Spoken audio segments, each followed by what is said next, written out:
Hello there, and welcome to another Benefit Sponger update video / Q&A. Well, how's it going? How's it going indeed? It's fine. Everything's fine. It's relatively nice weather. I'm in relatively good spirits. My energy levels are about 85% holding captain, and I'm off for a little holiday break tomorrow morning. So yeah, everything's going pretty honky-dory, thanks. In terms of work, it's been alright. I've been doing the Bloodborne Diary series. Sometimes in the past I used to beat myself up about only maybe having one video a week sometimes, but I've been making more of an effort with this. I've been making sure that, even though the Bloodborne Diary series is just one series, I put a lot of effort into little things in there. And I'll talk about one part of that in particular in this vid in a sec. But yeah, not bad. I'm trying to kind of wrap up the Bloodborne Diary stuff. I don't want to rush it. I don't want to kind of just get into a habit of just trying to batter through the game too quickly, but I want to get that done so I can start on a little Invisible Ink series and some other stuff I've been working on. I actually teased last time. I teased a thing. I said there was something really elaborate and kind of After Effects I was working on.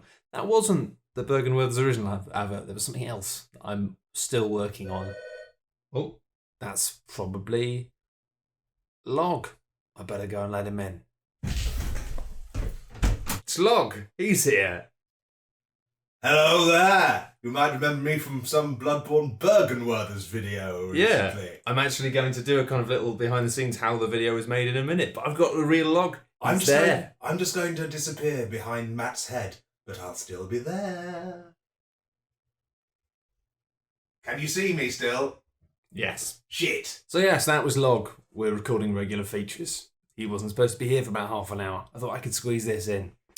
Never try and squeeze something in that involves Log. Ooh, that got saucy very quickly. Anyway, I'm working on something else. It's ridiculously After Effectsy, and I kind of want to step away from it. I did a lot of work. I was almost there with it, but then I looked at it and I was like, it kind of felt overproduced. Then I went back to the drawing board and I started doing something else, but then I kind of equally got to a point where I was at risk of really overproducing something. So I wanted to take a step back, have a think about it, have a look at it. And I looked at it again the other day, and actually it doesn't need much more work. So hopefully in the next few weeks. But again, next month when I do a little update video, I'll probably, well, fingers crossed, definitely be doing some sort of behind the scenes about that.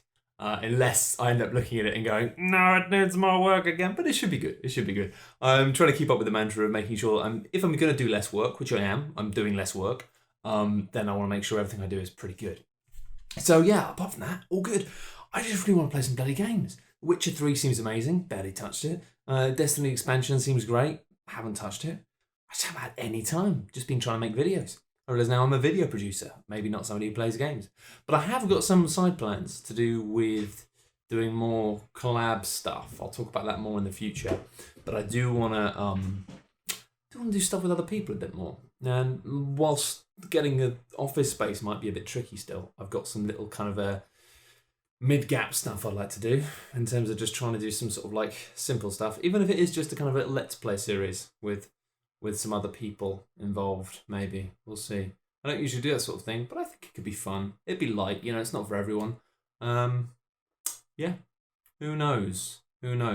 Anyway, I will show you some secret behind the scenes stuff.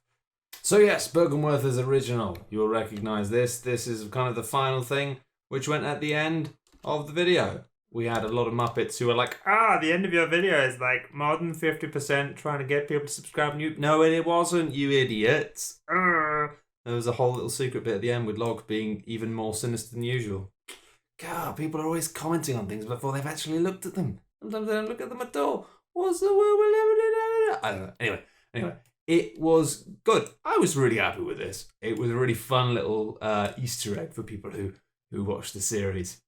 Obviously, I put it up as a standalone video, and it actually did a lot better than I was expecting, because I was explaining to people like, you're spending that much time doing a niche joke, that niche? And I was like, yes, I am.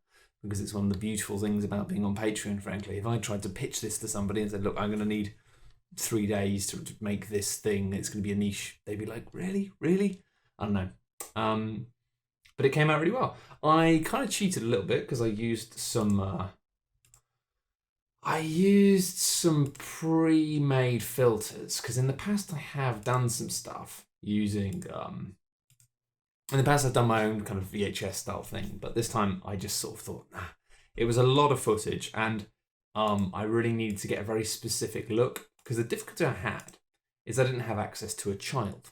Now, what I wanted to do is I wanted to have it being like kind of pretty much one for one of the actual advert, like in terms of what it was like. I didn't want to go shot for shot exactly, but I'm just trying to find the actual kind of shot. But yeah, if you oh, where is it? Well, this is basically the original thing, because we had the here we are. It must be in here.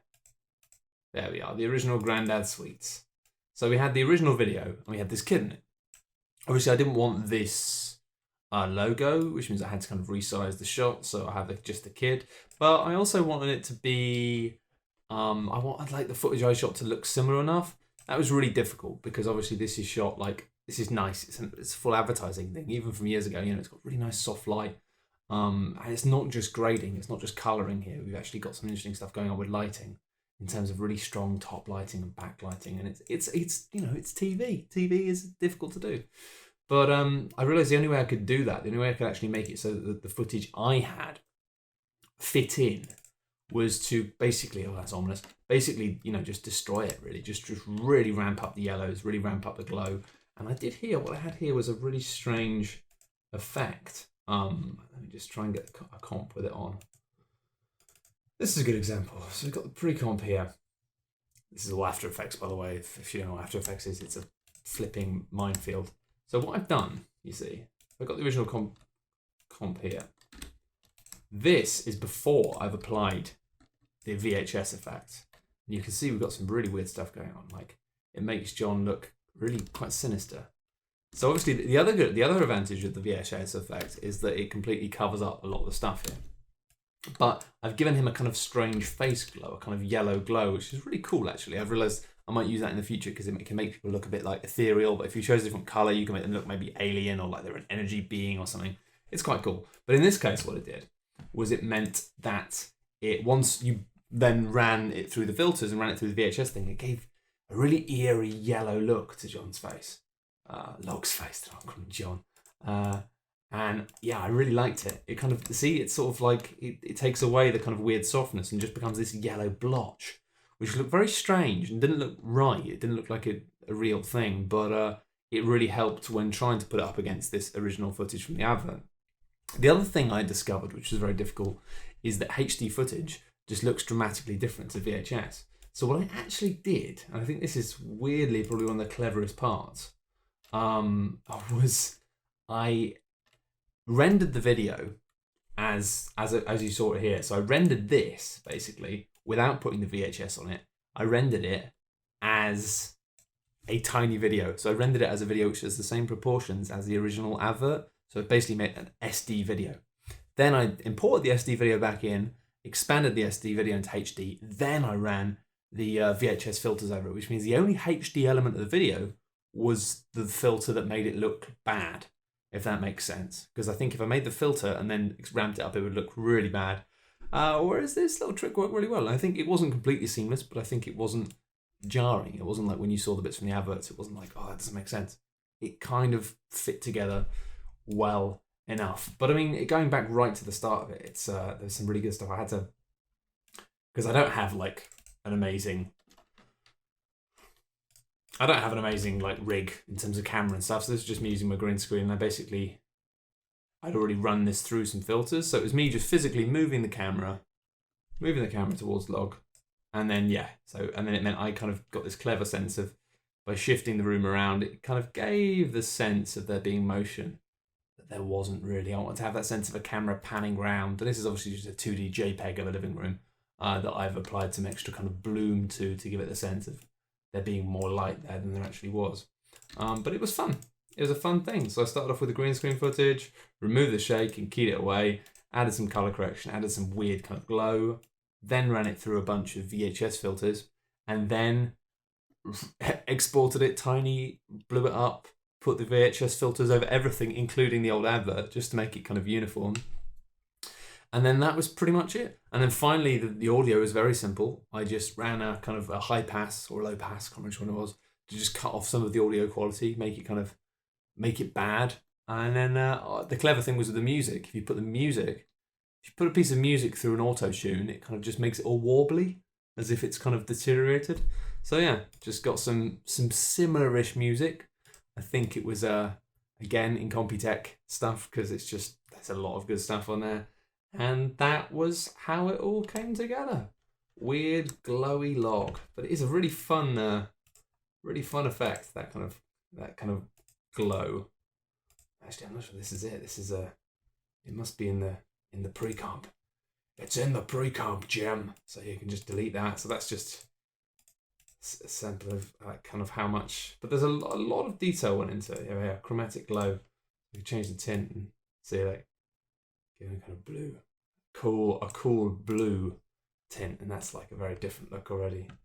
It's a fun thing. I really love playing around with After Effects, and it's not often I have really good ideas to do stuff with, but I was really happy with this one. And John was just perfect for it. It was pretty much the case of I had the idea for the video, and then I started running it through in my head, and before I'd even scripted it or anything, and I was like, okay, and the voice was just logs, so it had to be log in it, basically. And luckily he was free to do it, and he did it. And he looks absolutely fabulous in my jacket. So that is a little bit of a behind the scenes of how that happened. I think that pretty much covers most of it. Obviously there's a lot of stuff going on, but it's mostly just fiddling around with effects and having fun with it. But yeah, I think the process of combining old footage with new footage and destroying them both and then running them through the same filters and exporting into TinySD and then blowing them up is it's odd. And I also realized that actually this process of making footage look like it's on VHS or making footage look like it's SD is, I guess, a weird one. Like, how many more years are we going to have of that being a funny joke? So as you probably already noticed, I've been using the little VHS filters that I bought quite a lot because they're fun and I paid a bit of money for them, so I'm going to play with them. But I got a bunch of other tools with that as well. It wasn't just that. So yeah, that is pretty much what is that. And as I say, keep your eyes peeled over the next month for another kind of intensive, kind of mad After Effects thing. And I'll definitely do a kind of little rundown post-mortem of that. Finally, a little update in terms of what's going on. I probably am going to do something for E3 this year. I don't know what it's going to be exactly. I think trying to do an E3 abridged video for each of the conferences is just completely untenable because there's so bloody many of them. And often they're just so boring. And it was the process of trying to keep up and trying to be like, it meant watching one and then starting work on the video and then missing the zeitgeist of all the other ones, missing the moment. So I think what I'll probably do this year, I haven't completely set this in stone, and I've been a bit about it online because I don't want to 100% commit to it just in case I can't do it for whatever reason, because my life at the moment is, if you don't know what's going on, just watch back some of the early videos, but my life is still a bit in flux in many ways and I have to be kind of flexible. But I think ideally what I like to do is just sit and watch all the conferences and then just make a video about like all of the conferences, like in one little video.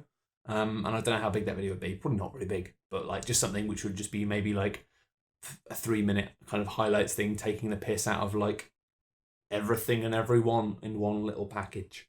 And yeah, I think that'd be funny. I think it would be like basically kind of ticking the same boxes of people like the abridged stuff, but it wouldn't cause me to have a mental breakdown trying to keep up with the insanity of E3.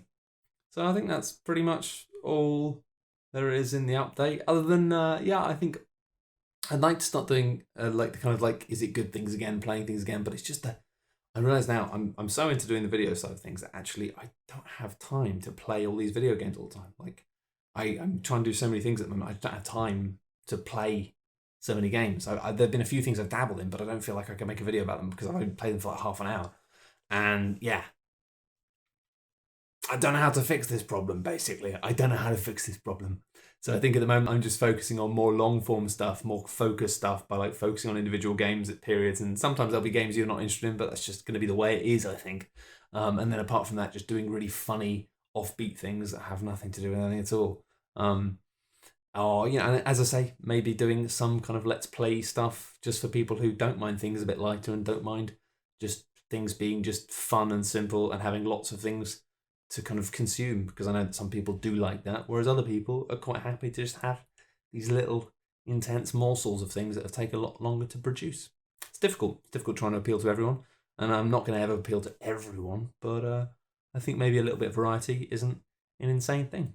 But let me know what you think about that. Go on the subreddit, reddit.com/r/Matt Lees, or come onto the Patreon page I've got, which is patreon.com/Matt Lees, I think, and send me a message. Let me know what you think. Whatever. Or just bother me on Twitter, because you don't bother me too much, I'll probably block you. But, be reasonable.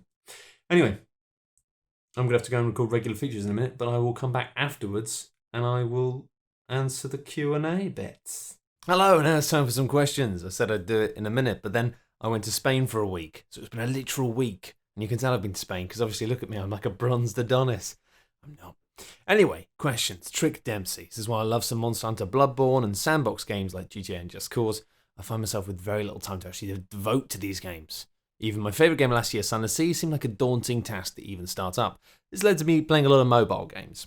And basically his question here is, have you seen this frustration with console games in terms of like having a movement towards not respecting players' time? And yeah, I mean, this is a tricky thing I talk about a lot. I talk about this a lot on Dark Souls, actually, is the fact that it does feel very much like in an effort to justify the huge cost of games, i.e., £40-50, they are making games bigger, making games that you don't have to stop playing. And a lot of the games I love are the same as you. I love playing Bloodborne, I love playing Monster Hunter, really want to play The Witcher 3. Don't have time for it at the moment. Really want to play some more Destiny. I'm struggling to find the time to fit all these things in. And it's annoying. And I do hope, his question here was really, do you think that there's going to be a movement towards respecting a player's time while still providing an impactful storyline or mechanics?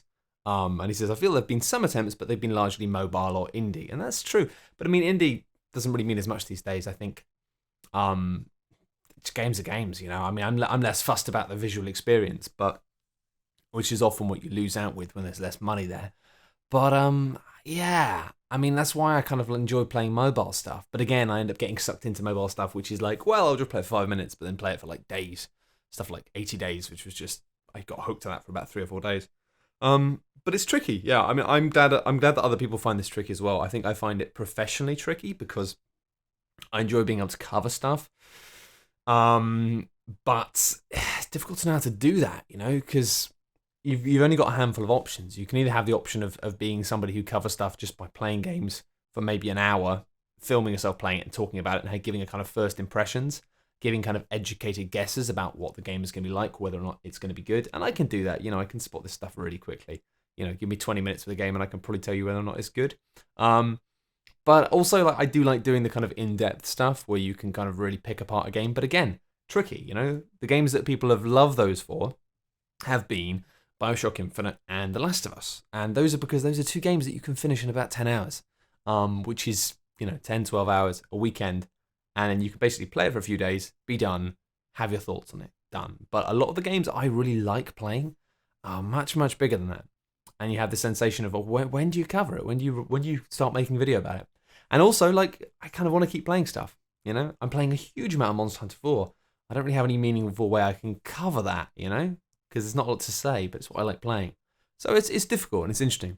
And I'm not surprised that actually at the moment, the way we're seeing kind of media covering stuff is becoming super specialized. So you have people who just I just make videos about Destiny, or I just make videos about Monster Hunter 4. And I don't feel ready to become one of those people yet, but I can understand why it's like that. Because it's just, how do you cover multiple things anymore? I don't know. I'm still trying to work out the solution. But I think my solution might just be that I don't as much. I don't know how. I might just try and focus more on just doing occasional critique, but mainly just sort of funny stuff. Mainly just stuff that will still be, in depth, or mainly just broader stuff. So talking about the industry, talking about games as a medium, rather than trying to cover games on a week in, week out basis. Because I was having a lot of fun doing the is it good stuff, and I'll continue to do that. But the problem is you have to you either have lots of games that you have to play for 5 hours and you just don't really get into anything, or you end up just stumbling across games and you think, oh God, this is huge. I want to play Pillars of Eternity, man. That game seemed good. But Too many games. It's a great time. It is a great time. We shouldn't complain that there are too many games that are too big, but it's also frustrating because I really would just like to play more of them. Or just have, more kind of meaningful little experiences. I'm really hoping we see more of that in the future, actually. Martin Brennan asks, are you planning a Bloodborne cooking episode in our future? I.e. Blood Echo Roly Poly or Hunter's Bream. Hunter's Bream is a good pun. I like that. Probably not. I don't know, obviously the only real crossover I've had with the cooking stuff in video games was the clicker omelets for Video Gamer TV. If you've not seen that yet, it's worth going and looking at. It's kind of a bit ropey in some regards, but it was a lot of fun. But that was just, that was less of a pun. That was more the fact that clickers were kind of people who turn into mushrooms, and the idea of making an omelette out of them, I thought, oh, that's horrible. It turned out the omelette was horrible to eat as well. Cooking's an odd one. I've actually got it's really bad. I filmed this about, it must have been more than 2 months ago. I filmed the recipe for, I had to make a really, really good bolognese sauce. Quite a time-consuming one and not the cheapest one to make, but it's a really bloody good bolognese sauce. But I filmed it so long ago that I didn't record the voiceover straight away, which was dumb. And now it means I can't actually remember how I made it. So I need to go back and watch the video footage through so I can remember the recipe, which is just insane, I know. But when I do that, I will do that.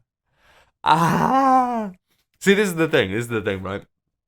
I'm trying to keep up with making videos about games, doing series-based stuff every now and then on specific games, which is easier because, as I say, it means I can focus on games at a time. But I don't know that too much because otherwise people are like, well, if you focus on, like the Bloodborne Diary stuff has been amazing, but if people aren't interested in Bloodborne at all and they're not interested in watching those things, then there's nothing they can get out of that. But then I've also got the cooking stuff as well, which I love doing, but it's just like trying to find the time in the week is a tricky one. But I'll work it out. I'm working out. I've got some plans.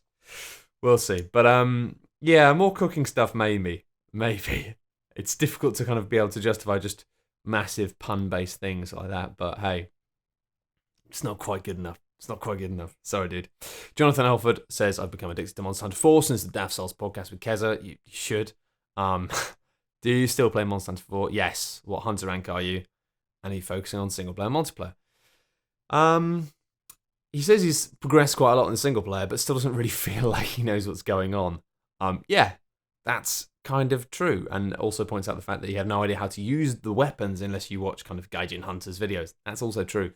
It's mad. Monster Hunter is like, I'm hunter rank 6, I think. Mainly because I got to kill a Shiguru Magala. Shiguru Magala, all the rest of your days. I've got to kill one of them. And I need to just get some help with it. I need to get my brother to help me, basically, because it's a nightmare. I've tried to do it on my own so many times, and I've just gone back to the single-player caravan stuff and done loads of that. But yeah, I was actually trying to do it on the flight back from Spain last night, just trying it again and again and again. It's just doing my head in. It's like Shiguru Magala is just so... He was really easy on the first difficulty level, but on high rank, he's just a nasty git. But as soon as I've done that, I'm hunter rank 7. And then I reckon it won't take me much longer to get to rank G rank. Because on the single player stuff, on the solo campaign stuff, I've done I'm up to I've seen the credits twice now. I've done the big Elder Dragon fight with the cannon. I've just done that, and I'm onto caravan number 10, I think. Although this will mean absolutely nothing to you if you don't play Monster Hunter, but Monster Hunter is really good, really good. I must be about 160 hours in. And I'm looking forward to getting to G. I'm looking forward to the step up again and new things to play around with. Sasha Chrysler. Oh god, I probably did this wrong. Let me try it again. Sasha Chrysler. Oh, sorry, that's a hard name. Says, hey Matt, any chance you'll be attending Gen Con again this year? Yes, we will. I'll be attending Gen Con with, definitely with Quinns and Paul. And maybe some other people as well. I don't know. For those of you who don't know, Gen Con is a board gaming convention in Indianapolis. And we went last year and we made a video about Gen Con. I think if you Google Gen Con 2014, Shut Up and Sit Down, you'll probably find it. At one point it involved us going through a real life dungeon with Crystal Maze style puzzles while I was singing David Bowie songs. I still haven't actually watched that video. I wanted to watch it with my girlfriend because I thought she might find it amusing because it's features me being an idiot a lot in it. So I really need to go back and watch that. but I'm going to go out on a limb here and say that it's probably entertaining, so you should probably watch it. But I will be at Gen Con again, and I'm really looking forward to it, actually. It's such an incredibly refreshing change from like games conventions. I feel like I've kind of burnt out on games conventions. I'm not saying I won't go to them ever again, but for now, like I feel like I'm done with them, you know? They're just very depressing places that I don't feel reflect the joy and excitement of games, really. I just feel that they just represent a very dull, marketing-based, advertising-based. I found them a bit depressing, to be honest. Some people don't. Some people actually enjoy the grandeur and they get excited by the buzz of the hype. And for them, that kind of like that wild excitement of the hype is a part of what they love about games and love about the games industry. And that's great. That's great for them. You know, it's like I've no problem with that. But for me, it doesn't do it. For me, it's all about the mechanics of games and getting excited about design and getting excited about the way that games make you feel when you play them. I don't really buy in or have any love for the grandeur and pomp of boom, this game. You know, it's like, yeah, it'll be good, I'm sure, but I don't know. It's not for me. It's not for me. But Gen Con is very different. It's much more like, you know, loads of tables, people just playing games, and, you know, sometimes playing games that aren't out yet, but it's very like, it's very lo-fi, you know. It's not like, you know, when I played like Star Wars Imperial Assault, which I'm currently playing a campaign of so I can review it for Shut Up and Sit Down. When I first played that, it was just like one of the designers sat us down and was like, oh, hey, yeah, so this is cool, yeah, we've got this, and just showed us how to play the game. And it's just like, that's kind of was one of the big things in the board game industry last year in terms of news, in terms of like announcements. But it's nice that there's no, you know, it's not like wall-to-wall huge banners and trailers on repeat and loud pounding music and all that stuff you get at games conventions. It's just like, oh, hey, it's on a table. Do you want to look at it? Like, people are just having a go on it. It's nice. It's a bit more homely, a bit more down to earth. And I'm all about that. All about that. Benjamin Cooper says, how are you, Matt? I'm pretty good. Pretty good. As I say, I've been in Spain. It's been lovely. Been drinking a drink called Damn Lemon, which is effectively shandy, but with bitter lemon. It's good. I feel a bit spaced out because I've been in the sun listening to music at Primavera Sound Festival, which was great. Saw some brilliant bands. Saw The Strokes. Saw Interpol. Saw Underworld. Saw someone called Baxter Jury, who I'd never heard of, but was really good. I saw a ton of really good bands, actually. Belle and Sebastian, Run the Jewels. I love the fact that Belle and Sebastian was on just before Run the Jewels. It's like that's two audiences that aren't going to have a huge crossover, but I was one of them. Yeah, so I'm feeling good. I'm looking forward to get back into things now, like doing this. But you know, it's always a bit weird when you just come back from holiday. You sort of have this moment of going, how do I do my job? How do I do what I do? What am I doing? And so I'm going to try and have a gentle run-in. Recording Dark Souls this evening with Mr. Chris Bratt. Going to talk about XCOM 2 announcement.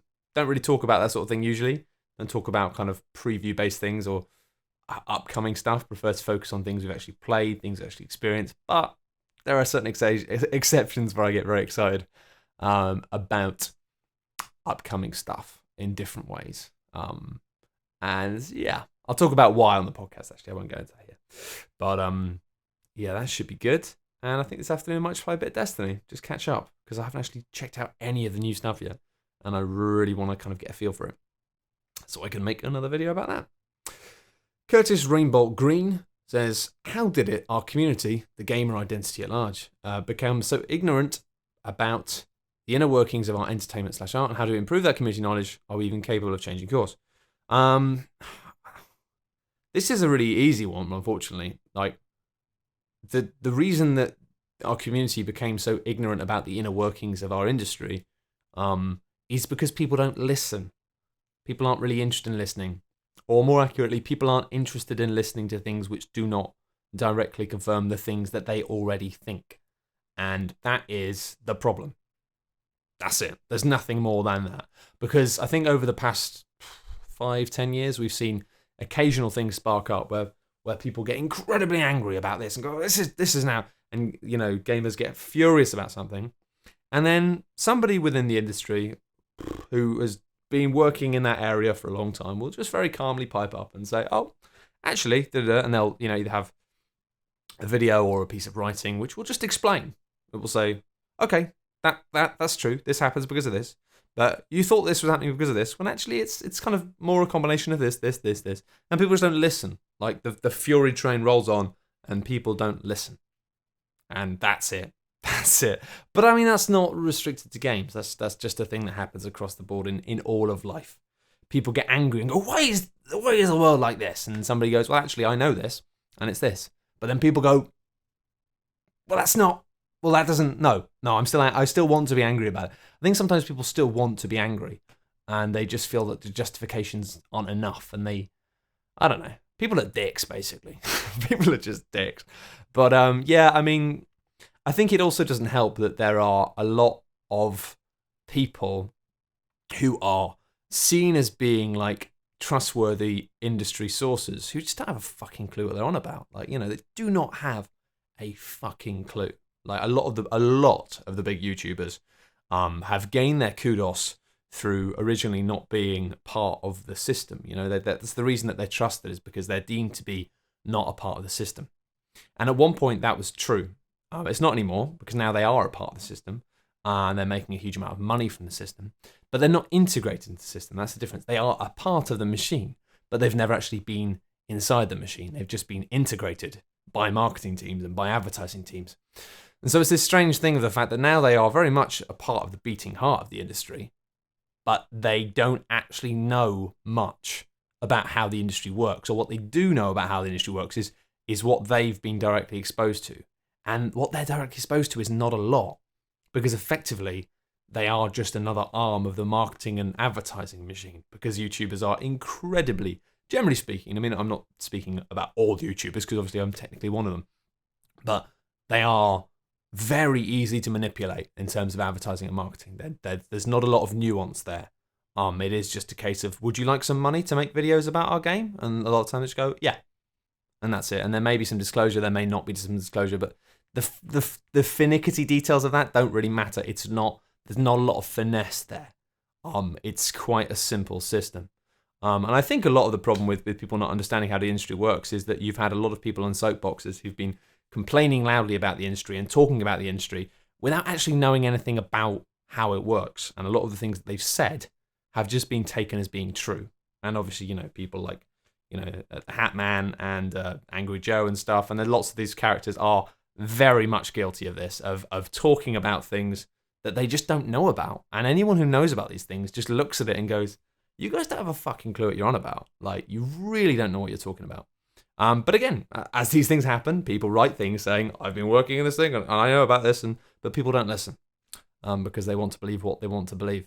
But again, yeah, it's not a problem with games. It's a problem with the world. People are very receptive to information that reaffirms things that they already believe. And people are very close-minded about anything which directly challenges things that they believe to be true. And yeah, I don't know. I think a lot of the time, the illusion, this idea that the systems are inherently corrupt and everything is broken and everything is crap and against you, it's an exciting fantasy to buy into. So I guess people like that. People like that idea. The idea that everything's actually grey and things aren't actually as bad as people think is maybe a bit boring. I don't know. It's complicated. But generally speaking, people just need to listen more. People need to actually go, well, you know, it's just two questions actually. Saying one, first of all, is, you know, maybe I should go around and listen around to some other people talking about this. But secondly, what direct experience does this person have about this issue? Because often that's the real killer. Is if you say, well, have you ever actually worked in that area, or have you really had an in-depth conversation with someone who works in that area? And often people will go, well, no, but I'd assume that. And it's like, well, don't assume. You don't know. Like, there are tons of people out there who'll say things. The situations where it gets tricky is stuff to do with NDAs and stuff to do with legal stuff, libel. There's a lot of problems with that, because there's a lot of stuff which people know about that people just can't talk about. So that's when it gets tricky, when you have people who are just spouting stuff which just isn't true. But there are people online who know the truth, but nobody can share the truth, because the games industry is notoriously bad for NDAs and stuff. Like, everyone's NDA'd up to the fucking eyeballs. So nobody can actually talk about things. Nobody can actually share their experience with things. Other times people, you know, will be seen as being, you know, very, very strong, what's the word? People will be seen as being like really trustworthy characters, and people will be seen as being like people who can be reliably honest and stuff. And then people actually who within the industry, because they have seen the other side of these interactions that they have with the industry, know these people are just bent as anything. There's a lot of people who are deemed in the new media world, and some in the old media world, but mostly the new media stuff, like YouTube is terrible for this, who are deemed as being really trustworthy, really straight up, really by the book, really like solid guys, and they're not. They're just absolutely bent. They're really bent, like dodgy as fuck. But, you know, it's like everyone knows this, but no one can say anything because libel. So, yeah, it's difficult. It's difficult. Anyway, what we got next? We've got Thomas. Just Thomas asks, what do you think of the drama surrounding early access indie titles like The Dead Linger, and what do you think it means for Greenlight in general? Now, this one's an interesting one because I didn't actually know what The Dead Linger was. I had to look it up. And it's something that's been going on for a while, this Dead Linger thing, but also it's kind of an old thing. Now, here's the deal with this game. It was a zombie game, an open world zombie game that was pitched on, I think, on Kickstarter or Indiegogo, and it was pitched as being a procedurally generated open world zombie based sort of RPG action game. It all sounded like, right, well, I'm going to level with you here. It all sounded a bit crap. It all sounded good on paper, but it also sounded a bit crap. It sounded like the kind of letters that we used to get at OXM about people saying, why don't they make a game where you can go to space and drive a car and do this and do that, and you can go wherever you want and do whatever you want. It's like, yeah, that sounds good, but what's the game, you know? It's like often people have ideas for games, and that idea for the game is scope. It's like, imagine this game, it'd be huge, you can do what you want. It's like, well, that's not a game idea. That's a dream of scope. You know, scope can make a game better, but it does not make a game. And so this game, The Dead Lingers, seemed to be very ambitious, and it got backed. And then years later, they changed the engine multiple times. They hadn't really released anything that was really substantial. They got rid of the idea of it being procedurally or randomly generated worlds, and it would just be a big world. And a lot of people who backed it felt very unhappy about this. Now, the thing is, the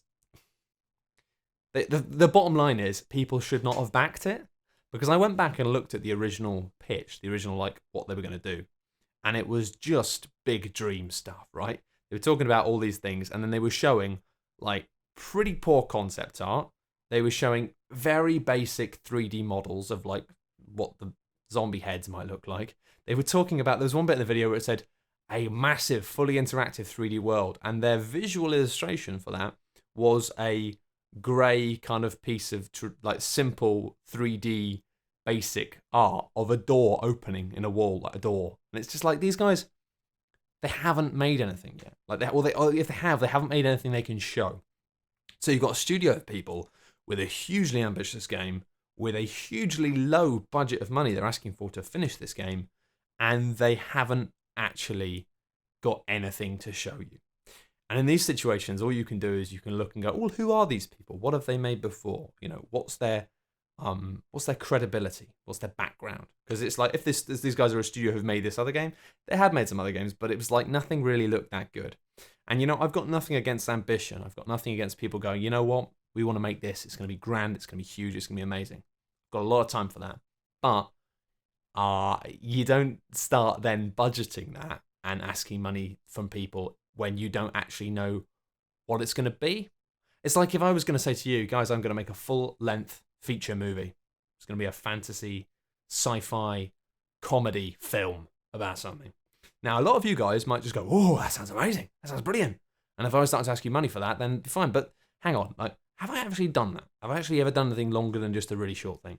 Do I have an experience in scripting or storyboarding long-form stuff? Do I have any experience really in proper filming outside of little bits of snippets? And some of those questions you might go, yeah, I think you could do it, but you'd be going on blind faith because I've got no real experience of doing these things, and you have no proof I can do it. So if I was going to start asking you for money, hey, I don't even know what the budget would be. I don't even know how much money I'd need for, like, everything, because I've not done it before. And so when I looked at this, and I looked at people getting annoyed that it hadn't come out and it hadn't been what they wanted and it hadn't, it's like, well, of course it hadn't. These guys were clearly never going to deliver it. Like, and I'm sorry, but anyone who funded that, like, in the first place, like, you shouldn't have. Like, it's just, you shouldn't have. So I don't think it really means anything. Whenever we have these big things where people go, oh, what do you think this means for early access? What do you think this means for Greenlight? I think, well, it doesn't mean anything. It means exactly the same thing as it's always meant for any kind of product. It means that some people will try and put together products that are too ambitious for them, and they will not achieve them. And there's nothing wrong with that. But when people are asking for money for it, you have to bear that in mind. You have to look at this and go, if people aren't able to show you something and go, this is what we've made so far, this is what we want to achieve, and if you can't look at that and go, yeah, that seems feasible, then just don't fund it. Like, I think a lot of the time people fund these things because they like the idea of the scope. They like to be told it's going to be a randomly generated world with all the detail and all the stuff in games that games don't have. And it's usually the way that these things get through is by selling you quantity. It's like, imagine a game that has all the things. Imagine how good that would be. And it's like, well, yeah, but are you going to be able to do it? And often the answer is no. So, I don't know. It's one of those complicated things where obviously I've got sympathy for people who haven't got what they wanted from it, but at the same time, I don't, because it was never going to happen. Like, not smoothly anyway. It may happen eventually, but that was never going to be a smooth ride. That was a weak pitch and a flaky sounding product. So, hey. Anyway, I mean, that's not really about that game, and that's about kind of all games in general. Just be savvy. It's like buying a game where you haven't even read a review. Like, you shouldn't buy products without knowing if they're good or not yet. And if you can't even get a review of the people who are making it, let alone the product, then don't fund it. You fund things you trust. You fund things that you know will be good. Anyway, Michael Davin says, hello, you lovely man. Wondering which writers you feel the influence of in your work, whether it's particular comedians or screenwriters or games journalists. Basically, he says you can detect a bunch of traces of stuff in my work, but he also says that some of it is a bit odd and I've got a different form to most people. Yeah, that's true. I don't really know. I think I'm, as with everyone, a product of the environment I've grown up in, and I grew up watching lots of strange comedy. Oh, I do like rhubarb tea. But I don't know. I don't really attribute my style to anything in particular. I'm sure there's lots of bits of flavors of lots of things, but I've always been very conscious that I don't want to just be like someone else, you know? So I think if anything, it's just a kind of mosaic of bits and bobs from all sorts of different sources. And I don't really try and be unique when I'm doing my stuff. I try and just do what I want to do, but I'm always quite conscious of not just wanting to rip anyone off. So there's lots of bits of Adam Buxton in what I do, and Adam and Joe stuff, just because they were such a huge formative thing growing up for me. But there's also tons of other stuff, like who I like, tons of other comedians and things that I have drawn influences from. But yeah, I guess it was more when I started getting into games writing, particularly. Everybody was very much kind of trying to write. People who were trying to be funny and write everyone was just writing like Charlie Brooker or trying to write like Charlie Brooker, and yeah, I found that really tedious and really cringeworthy. There's nothing worse than just reading something and being like, this person wants to be Charlie Brooker. But then obviously working alongside like Log on OXM, who's just an incredible writer. He had an incredible style. A lot of people actually said that Log wrote like Charlie Brooker, and I don't think that's entirely true. I think there were similarities, but it's because they used to work together. They used to write together when they were younger. So on smaller things, they had actual real world crossover. So you do end up leaking into other people and taking on a bit of their style with what you do. But I always felt like I was always amazed by how much Log had his own style as well. It was just like, how do you do this? Where does it come from? So I don't know. I feel like I've nailed down my own style over the years, but it's basically just come from not wanting to appear to be like other things, not wanting to be derivative, and being aware that I would end up taking things from other places, but I wanted to make something that felt like it wasn't just ripping off something else, which is difficult. It's because you do naturally just.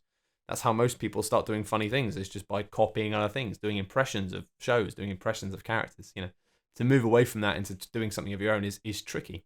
But it was actually really funny when I ended up getting to a point where I now occasionally do a bit of writing for Charlie Brooker and for the shows that he does, and just try and come up with jokes for him. And it's kind of telling that it's like after years of purposefully trying to not write like Brooker, actually trying to write for Brooker wasn't that difficult, because it was like, I know how to do that because I've been stopping myself from doing that for years.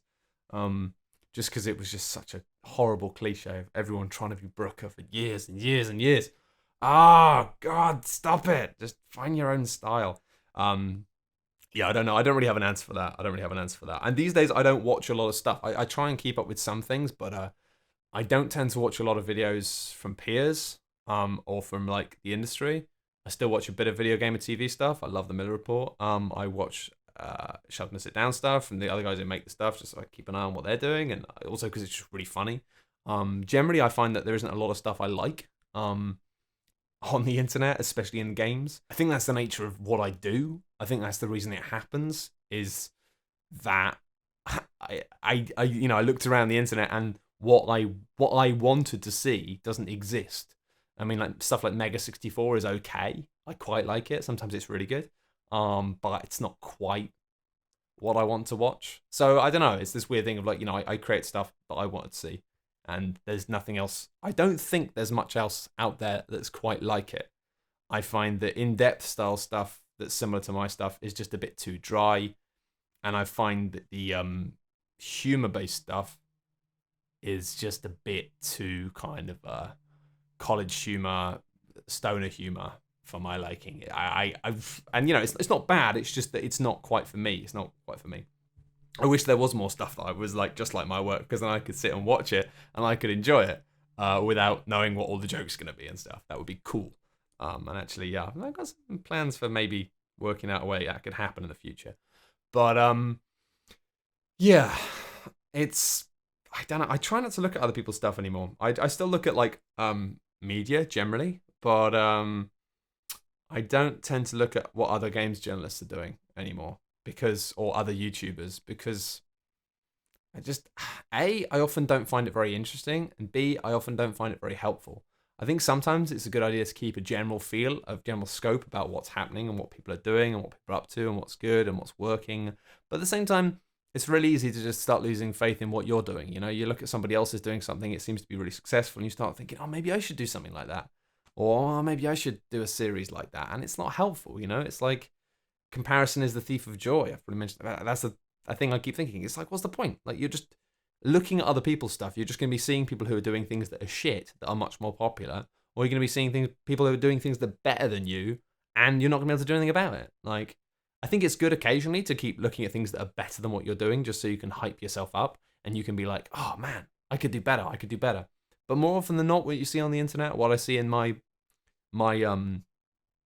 arena, like in terms of YouTube, is I don't see people who look at their work and go, man, they're doing work which is just so much better than mine, and it's forcing me to raise my game and forcing me to be better. I just see people who are more successful than me, and I see people whose work I go, this isn't very good, but it's really popular, and that just makes me the only takeaway I can have from that is maybe I should do things that are more like that, because then it would be more popular. And it's like, that's such a sad bullshit thing to take away from looking at anything else. So I tend to just not look at it. I tend to just go, the internet can do what the fuck it wants. I'm going to do what I want to do. And that's it. That's fine. So, hey. But I'm always on the lookout for stuff that is just genuinely amazing, because I love looking at stuff which makes me feel crap. It doesn't make me feel unsuccessful. It makes me feel crap. Because if I feel unsuccessful, the only things that can come of that will be bad. But if I feel crap, then usually things will be better. I hope that makes sense. It probably doesn't, but it might make a bit of sense. Anyway, Tom Blake says, hey Matt, got into PC gaming last December, was wondering what the specs of your rig are. Specs of my rig? Oh, you dirty boy. I don't remember actually. I think let's see if I can do this. I've got a GTX 970, I think. It's a newish Nvidia card. Doesn't break the bank. It's quite affordable, but also quite expensive. Mainly because I wanted Shadowplay, and mainly because I wanted to really get into After Effects, and Adobe can be a bit funny with AMD cards. I've got I think it's like a 5200 Ivy Bridge processor, something like that. It's got lots of RAM. It's got lots of hard drives. It's really hard for me to remember because my gaming rig is my editing rig, and it's kind of a Frankenstein's monster. It's just been gradually kind of chipped away at and updated over the years and added new things. And so it's just kind of a mess of cards and, SSD drives or just fast drives for scratch discs and stuff. And it's just been very gradually kind of altered and put together. It's good. It works. It's done the job. I mean, it's mainly built for editing. So I don't really get into kind of like, leg rubbing pornographic detail about what my rig is like, because I just know that it works for editing and that's fine. It's not like when you get into the PC gaming side of thing and you're like, oh, put everything on ultra, oh, it looks amazing, oh, it runs smoothly, 6 frames a second. I'm not really into that side of thing. It's more just like, can I boot up my programs? Yep, they load immediately. What happens if I put all these effects on? Yeah, it runs. It's fine. It's like, cool, done. That's it. Like, if I can like get really silly in After Effects without the computer having an epi, then brill, done. That's all I care about. So yeah, I don't really know what my specs are. It's something.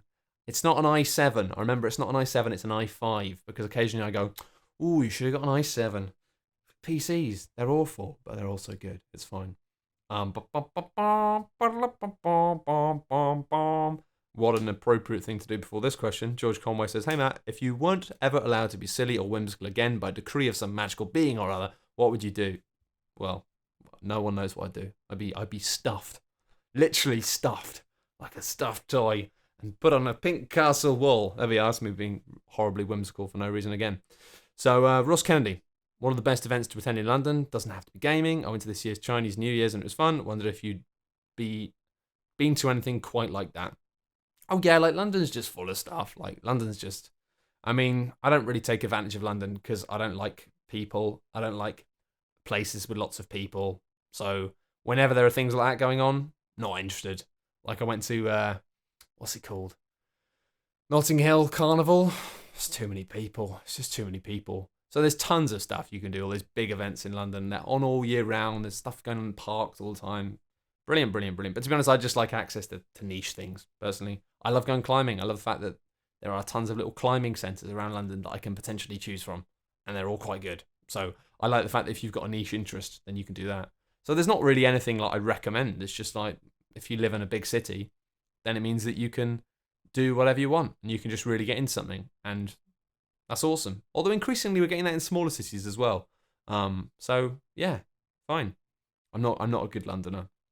I don't really like it as a city very much, but I'm kind of stuck here. So what can you do? Clement Martin, have you ever dabbled at game development before? And if so, what kind of game? If not, what style of game you'd like to make and why? I've thought about game development a lot recently, and I've thought about how I might like to get into it at some point. How is a big question. Just because I like making things. I like the idea of making things that are a bit more permanent. And I enjoy making silly throwaway jokes, but they are silly throwaway jokes. And often the things I make are kind of relevant for a window of a week or two, but then that's it. They're kind of lost for time. And they'll just be little relics of a few people will remember things and go, oh, do you remember that joke about that? Oh, that was funny. Yeah, So I do like the idea of making something a bit more permanent. However, it's tricky because I've got I was trying to work out ways I could maybe develop a game or make something which would be reliant on the skills I already have. That's the most sensible thing to do.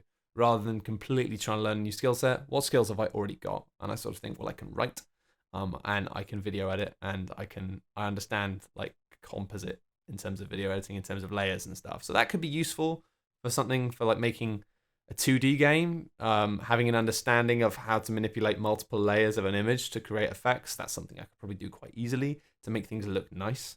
However, I'm not an artist. I've got an eye for design, but I'm not an artist, so I don't know. It's tricky.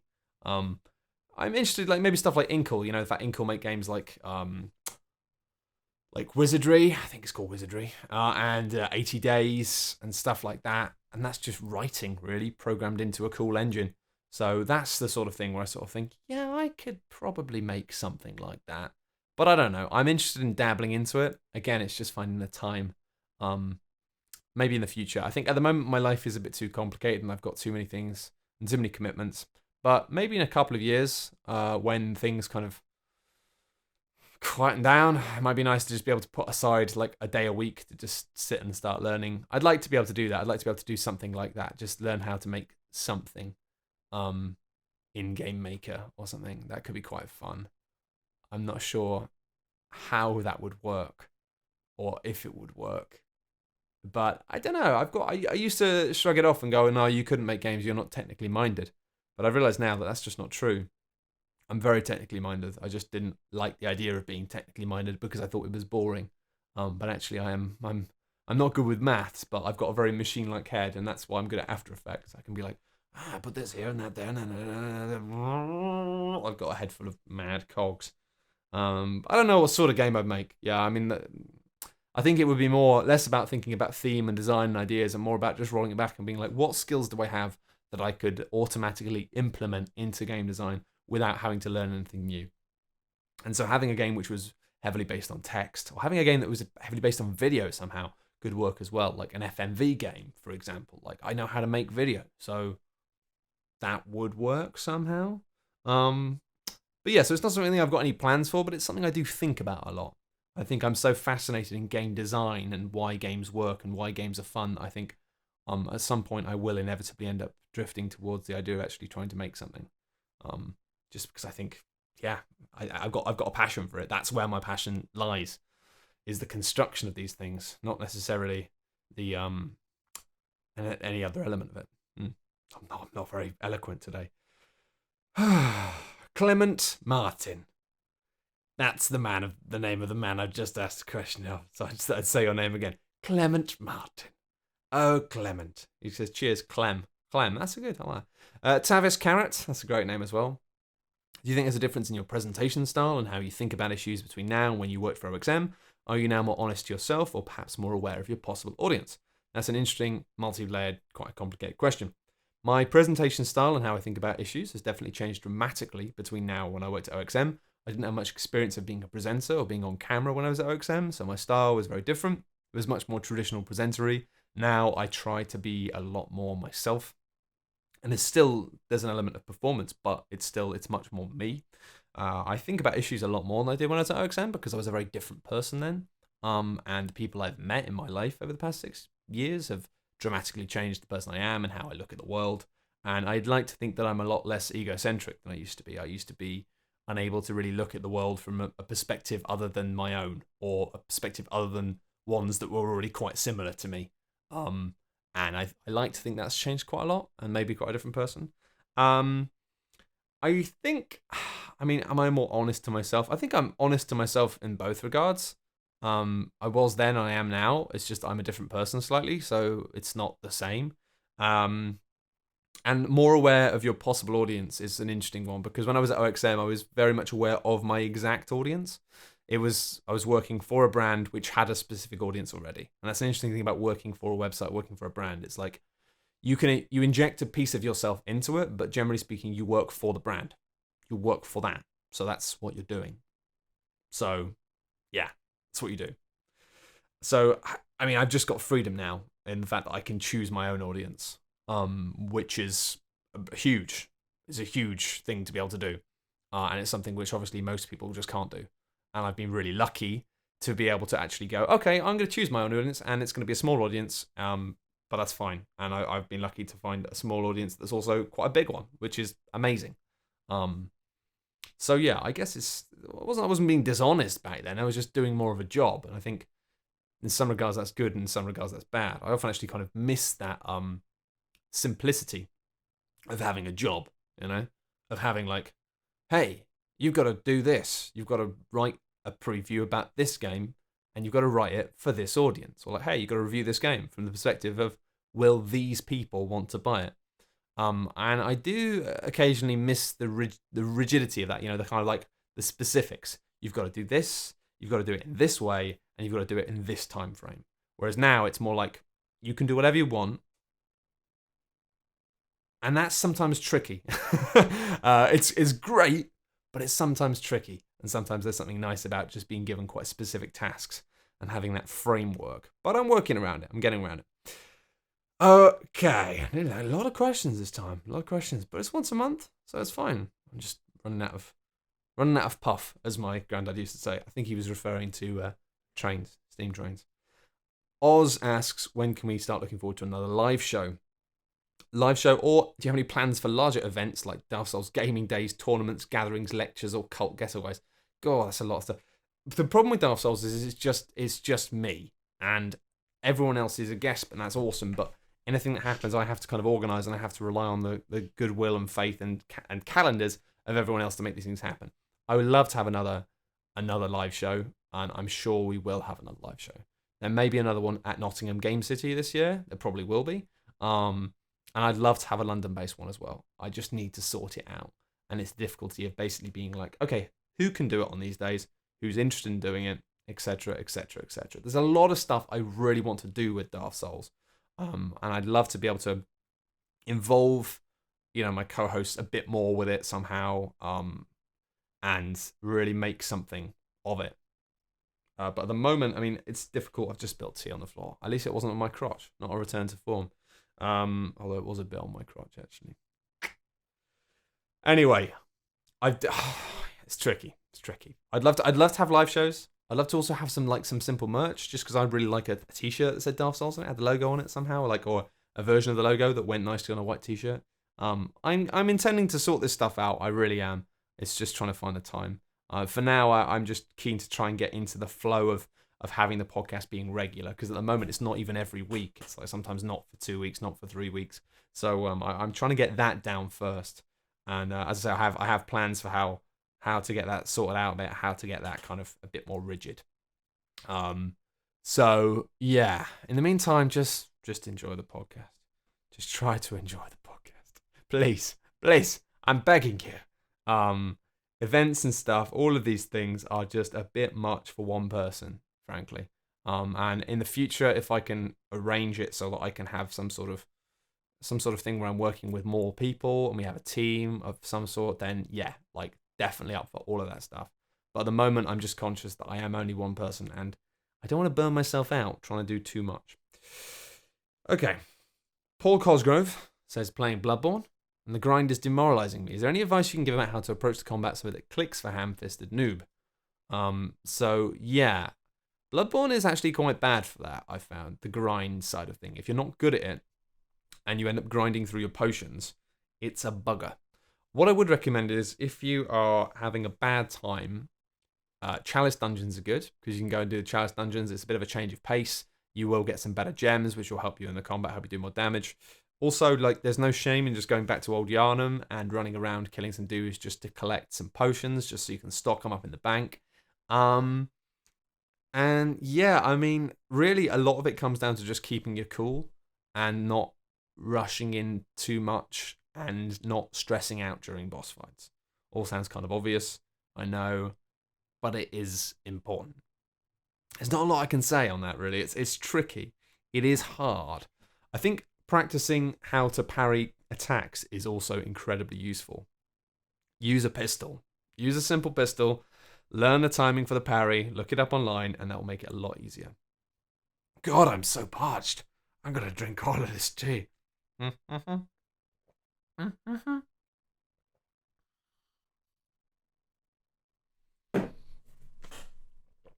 Downing tea is surprisingly hard, even when it's black. Okay. Doing this off your phone is a terrible idea. I keep losing all the things. Look at my phone cover. It's the worst phone cover in the existence of anything. But I genuinely have stopped caring about what anything looks like now, so it's fine. Everything is fine. Rene Weissflog, which is a fantastic name, says, you mentioned a couple of months ago you're playing through Witcher 2 Assassin's King. Have you finished it? What do you think of it?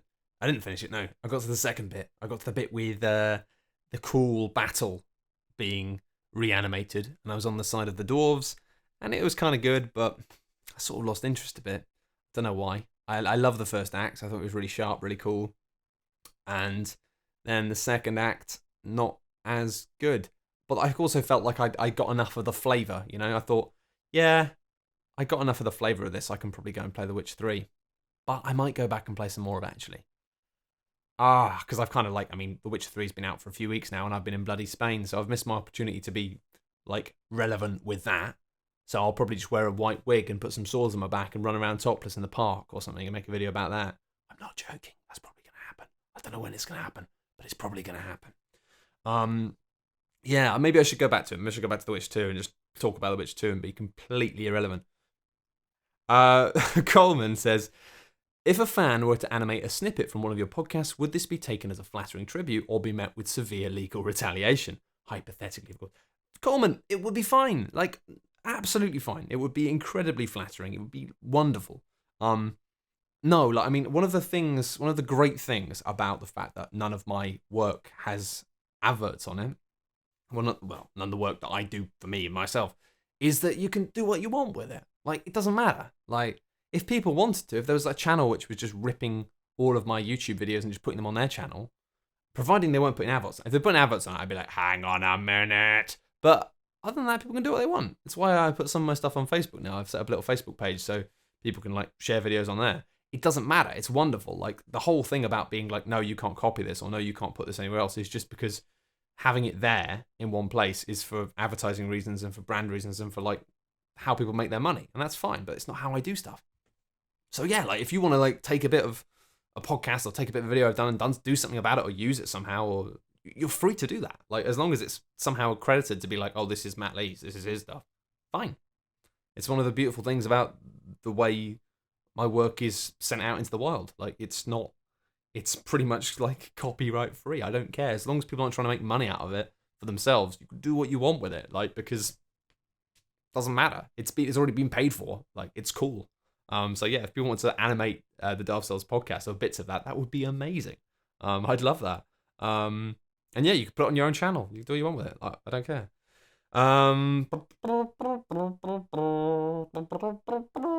X-Bob, a man who used to be Bob. What's your opinion on The Witcher 3 downgrade? It's not like Watch Dogs. The game still looks beautiful, but there are so many more times they can get away with this before things do. Maybe it'll stop people from pre-ordering, so that's an upside. Listen, The Witcher 3 downgrade, there's a whole bunch of layers to this. Right. There's multiple layers to this, right? You've got these games where they show them and then they look really good, then they come out and they don't look as good as they did, right? There's multiple things. First of all, what we see in those early stages is not the game. It is something that has been made specifically so people can show the world a statement of intent. Like, if you could show people what the finished game looked like a year and a half, 2 years before it came out, then the game would be already out or already almost out. So, like, it doesn't make sense. Like, it doesn't make sense. You can't be annoyed about that because it's like, well, of course it's not the finished game. Of course what you saw there wasn't the finished game because the finished game is nowhere near done. It's a statement of intent. It's an idea. It's an ambition. And so, while there is a degree of people being like annoyed at being falsely sold things, at the same time, people shouldn't be stifling the sense of ambition of the Witcher devs being like, yeah, this is what we want it to look like. This is what we want it to look like when it comes out in 2 years. Because how much can change in 2 years? Tons of stuff can change in 2 years. Technology can change dramatically. So on the one hand, people are getting annoyed because they're like, well, they showed us what it was going to look like and then it didn't. But then do you also not think that, you know, the guys at CD Projekt are not in contact with people who make graphics cards, and the people who make graphics cards are going to be like, yeah, you're going to be able to make games like look like this in 2 years. When these cards come out, it's going to... So it's like they're probably being missold information about how powerful technology is going to be in 2 years by manufacturers of stuff who want them to support them and want them to affiliate with them. And then they're passing this on and going, yeah, well, you know, to be honest, in 2 years' time, computers will probably be powerful enough to make games look like this. So it's like... So there's the two things. A, it's an ambition. It's like, this is what we're hoping to have the game looking like. And B, they're trying to like guess the future. They're trying to be like, well, what will games look like in 2 years? And sure, it would be more sensible and it would be less annoying if they went, all right, well, we can't be sure, so we'll just make a tech demo that looks like games look like about now.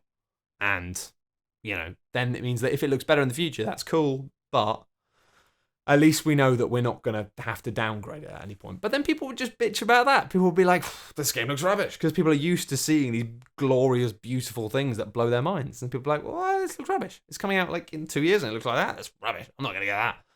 So it's incredibly difficult for people to win. I think the Witcher thing is just bullshit. And I looked at that whole thing. I was just like it's just a web of assholes moaning about stuff. Because it is literally just people going, it's not as beautiful. It's not as beautiful as they said it was going to be. And it's like, well, yeah, maybe it isn't, but, like, I mean, there are differences, right? There are differences. The aliens, Colonial Marine thing was just, like, that was insane because it was just an entirely different game. It was just a different engine.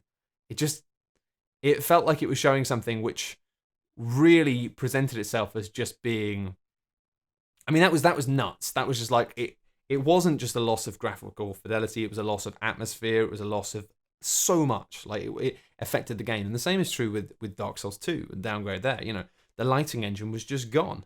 And not only did it make the game look worse and look drab, it removed a huge amount of the game's tone and the game's atmosphere, and left lots of areas that should have been intense and frightening feeling, frankly, just rubbish and dull, and being like, oh, I'm just in another box room. So that's fair, you know, when you're sold an idea that doesn't exist. But when it's this, where it's like, the trees don't look as good as they're supposed to, it's like, does that make the tone of the game feel dramatically different? And for my money, the answer is like, no. So yeah, whatever. It's a really complicated situation, and it drives me nuts that people are just latching onto this stuff so much now. Because the other side of it is that you don't have to look at this stuff. The only reason these stupid slices are made is so that people will go, whoa, and then they'll go out and pre-order the game. Now, I looked at them and I went, whoa, but did I go out and pre-order the game? No, because I don't know what the game is going to be like. When you see these early things, and we've got E3 coming up now, so just remember this, everything you see is not real. It's just there to get you excited, because they want you to get excited and they want you to pre-order. And pre-ordering is kind of bullshit. Like, the only time where I kind of feel like there's any relevance for that is with stuff like Kickstarter, where it's like, if you want to see this project happen, then you have to pay for it in advance. And that's, again, it kind of sucks for the same reasons. But if that's the only option and you want that, then do it. But otherwise, just sit back, don't do it, see what it's like when it's out. I'm completely out the loop with this stuff now, and I love it. Like, I saw the original trailers for The Witcher 3, and I thought, that looks brilliant. Open world Witcher. That sounds great. Since then, I didn't look at anything. Didn't read any previews, didn't watch any videos, didn't look at any of the live stream stuff, didn't look at any of the gameplay stuff. Just, what's the point? Because you don't know what you're going to see. You don't know if what you're going to see is going to be representative of the final game, because development is a complex process that shifts and changes over time.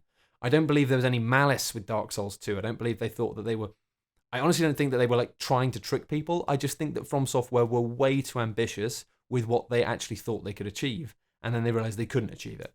And they were wrong to not actually say at some point, actually, guys, you know what we showed you earlier? The final game is actually going to be quite dramatically different because we didn't manage to achieve what we'd hoped to.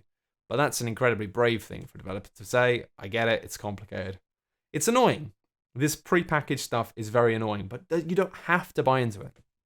In multiple ways, you do not have to buy into it. You don't have to buy into it by pre-ordering the game. You don't have to buy into it by watching it. Like, if you really enjoy, I don't know, it's like, I love playing games. I love getting excited about games, but I just don't understand how people can keep buying into hype culture and keep buying into that sensation of watching things, absorbing everything, and getting so excited about something that then they lead themselves to nothing but disappointment. Nothing but the dream that the game in their head that they imagine just isn't quite the one they're playing. And it's just, what's the point? You're just going to live your life disappointed, so just stop it. Just stop it! Sorry, it's a bit of a rant, but it really annoys me. It's just like, it's a system that only serves publishers. Yeah, it's a system that only serves pre-orders. So just don't do it. Just, who cares? Like, you'll find out if a game is good when it's out, like, or a day before it's out. Reviews drop. If the reviews are really good, cool, it's really good. Done. Like, just don't buy into the circus. Sorry, it's a bugbear. It really annoys me, and it really annoys me that people talk about like as the Witcher 3 downgrade fiasco. It's like, it's not a fucking fiasco. It's like, developer is overambitious, doesn't manage to make game look as pretty as they hope to.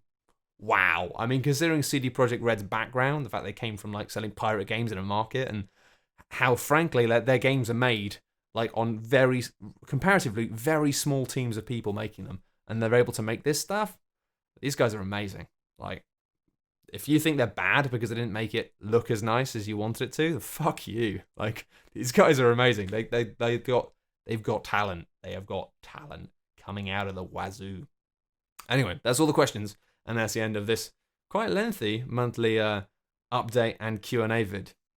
I guess maybe next in the future I might kind of have them as separate things. I don't know. We'll see. Let me know what you think. Anyway, thank you very much for watching. And for those of you who actually are on Patreon and who funded this and asked questions. Thank you very much indeed. And I hope you have a lovely day. Bye! If you've enjoyed this video and you'd like more people to naturally stumble across it on the internet, then clicking the like and subscribe button magically makes that happen. Also, if you really like my stuff, then you might consider funding my work on Patreon, because otherwise it wouldn't happen. Thanks very much. Bye!